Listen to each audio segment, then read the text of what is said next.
ضبط النصوص او justify، يعني مثلا عندي النص ده اللي هو كام كلمة دول، عايز ان انا اظبطهم اخليهم ايه في سطر واحد او في سطرين او في ثلاثة حسب ما انا عايز. كل اللي انا اعمله ان اوسع الخلايا كده، لو انا عايزهم في سطر واحد اوسع جامد كده، واجي هنا من السهم اللي موجود ده اقول له justify بس. هبص الاقيهم بقى في سطرين، لا انا مش عايزهم في سطرين، عايزهم في سطر واحد. اوسع تاني سنة واجي بردك في نفس الخلية دي اقول له justify. هبص الاقي اكبر تاني سنة واقول له justify. هبص الاقي الكلمة دي لا انا عايزه يقله سنة، يقله يعني يبقوا 3 سطور او حسب الحالة. اعلم بردك نفس الكلام ده واقول له justify. هبص الاقيه عملهم لي في سطرين، لا انا عايزهم اكتر، وهكذا.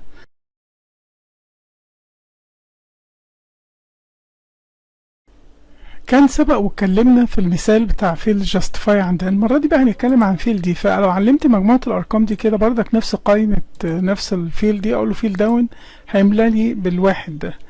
طب لو قلت له هنا مثلا فيل أب هيملى بالمنظر ده، كنترول زد. طب لو أنا قلت له هنا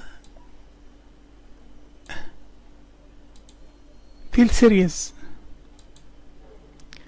وقلت له هنا الستيب فاليو هيبدأ بقيمة مثلا هيزود كل مرة 3 ويوصل لحد مثلا 30، بديله رقم كبير بس مش أكتر، وأقول له أوكي.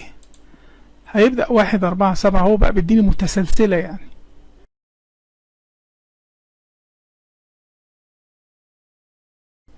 الجمع السريع، لو دوست على أي خلية عايز أجمع الأرقام دي على طول، أدوس على ألت معاها زرار يساوي، أبص على طول جاب لي صم، أدوس إنتر يجيب لي المجموع. لو وقفت هنا مثلا، لو وقفت هنا ولو قلت له ألت يساوي، على طول عرف المجموع اللي هيجمعها وجمع على طول.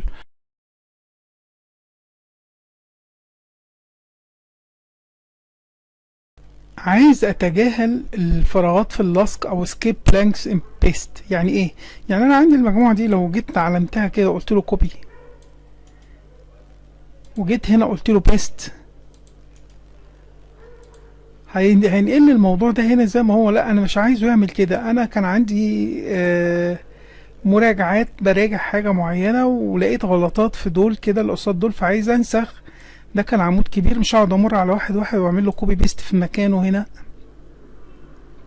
فعايز اعلمهم كده واقول له كوبي، وبعدين اجي هنا اهو اقول له بيست سبيشال سكيب بلانك، سكيب بلانك، واقول له اوكي.